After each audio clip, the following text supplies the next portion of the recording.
Vamos para as informações, galera. É o seguinte, hoje, quarta-feira, o Flamengo fez um treino pela manhã e na parte da tarde, quase noite, viajando para o Paraguai. No treino dessa manhã, as boas notícias novamente foram Léo Pereira e Felipe Luiz. Os dois treinaram com os demais jogadores, inclusive os dois foram relacionados e estão viajando junto com a delegação.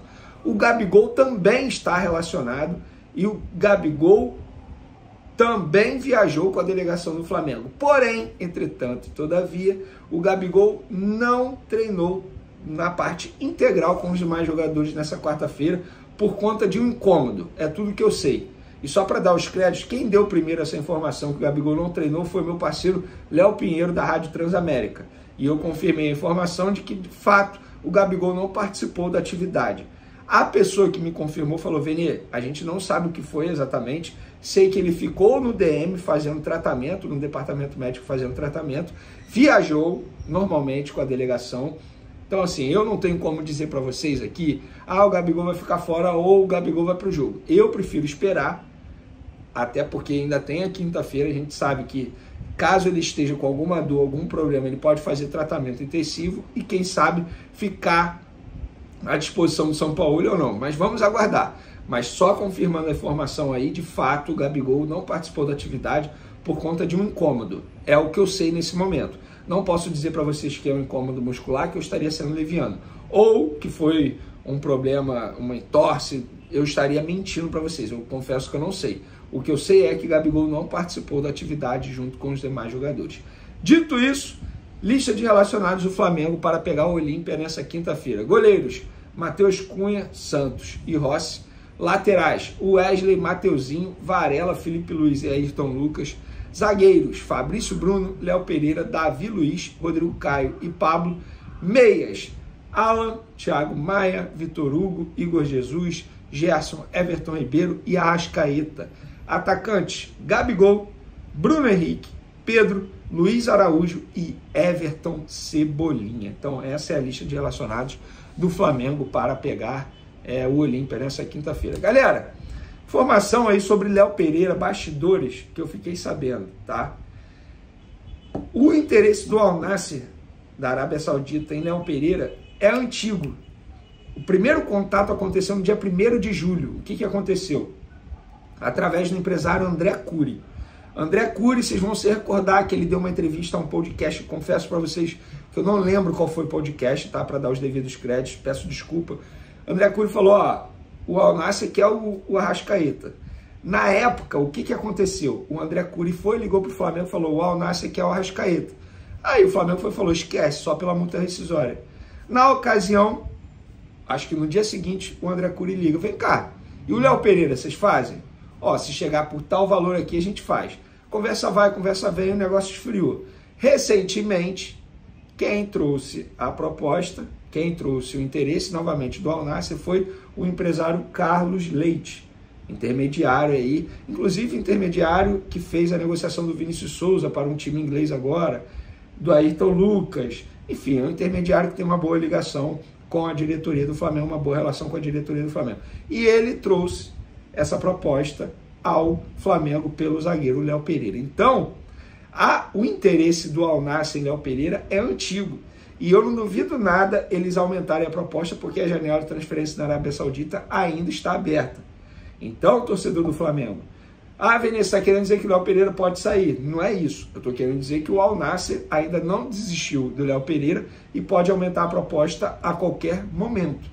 E quem sou eu para dizer que o Flamengo não vai vender em hipótese alguma? Até porque pode chegar um valor irrecusável aí, o Flamengo vai ter que vender. Não tem jeito. Então, fica aí essa informação de bastidor bacana que eu fiquei sabendo nessa quarta-feira. Agora, vamos falar do Marcos Braz, que antes do embarque da delegação do Flamengo para o Paraguai, ele concedeu entrevista aos jornalistas que estavam presentes e disse o seguinte sobre a teoria de que o Flamengo escolhe jogo para jogar bem, de que o Campeonato Brasileiro não está mais sendo foco do Flamengo. Ele disse o seguinte, abre aspas, não teve mobilização nenhuma. O Flamengo perdeu o jogo, você vira a chave e vai para o outro campeonato. Do mesmo jeito que, quando a gente voltar de Assunção com qualquer resultado, a gente tem que chegar e jogar o jogo com o São Paulo no domingo. Isso é conversa fiada que o Flamengo escolhe campeonato. O Flamengo disputa os campeonatos, ganha uns, perde outros. Ganha mais do que perde. Nesses últimos anos fomos a 3 finais de Libertadores e ganhamos 2. A gente tenta sempre, mas tem adversários fortes também. Até entendo algumas críticas por não estarmos há muito tempo na ponta da tabela do brasileiro. Mas pode ter certeza que se tem um campeonato que eu gosto de ganhar é o brasileiro. Ganhei um lá atrás, os jogadores ganharam, mas eu como vice-presidente mais novo da história. Gosto muito do Campeonato Brasileiro, mas muitas vezes não é possível. Fecha aspas. Eu vou dar a minha opinião.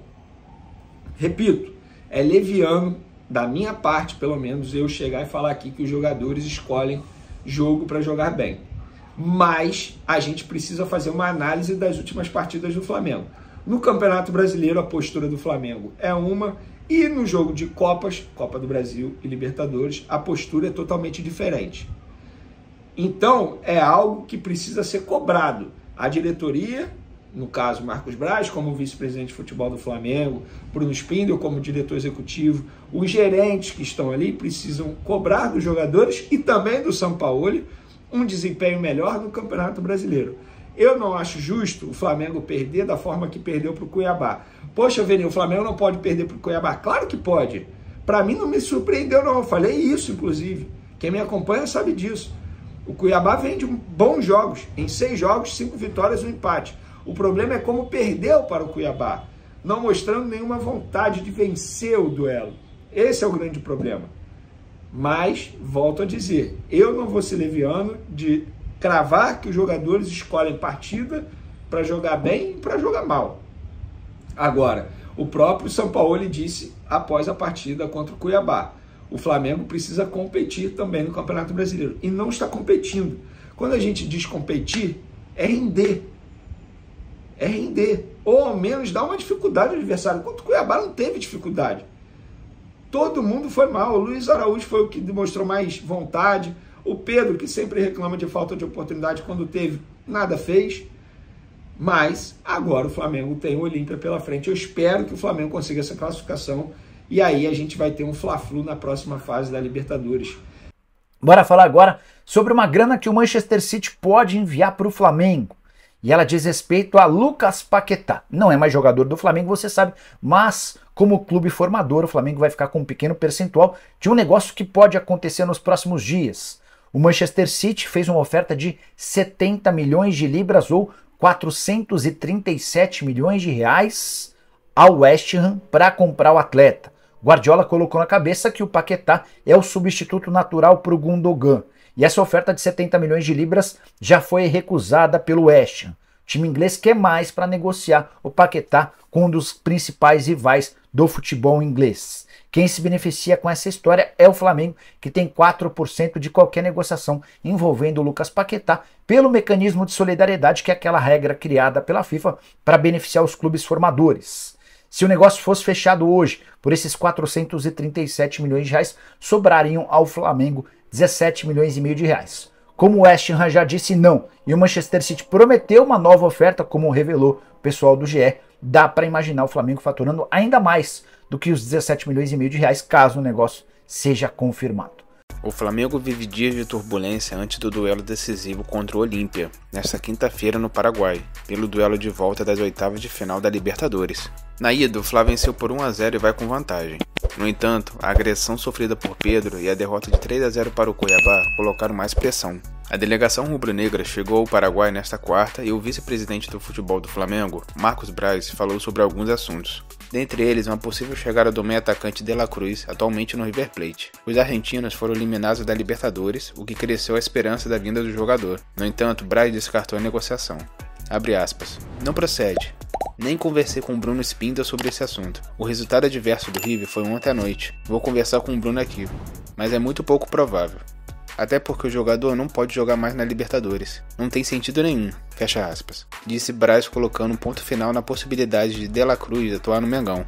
O Flamengo chegou a conversar com o River Plate sobre o negócio e ouviu que o jogador de 25 anos não sairia por menos de 16 milhões de dólares, cerca de 78 milhões de reais. O Fla chegou a oferecer 8 milhões de dólares, 39 milhões na cotação atual, ou seja, metade do valor, e a negociação não avançou conforme esperado. Fala torcedor, vocês acham que a diretoria do Fla deve focar sua atenção em De La Cruz? Deixe sua opinião nos comentários abaixo. Não se esqueça de se inscrever no canal e até o próximo vídeo.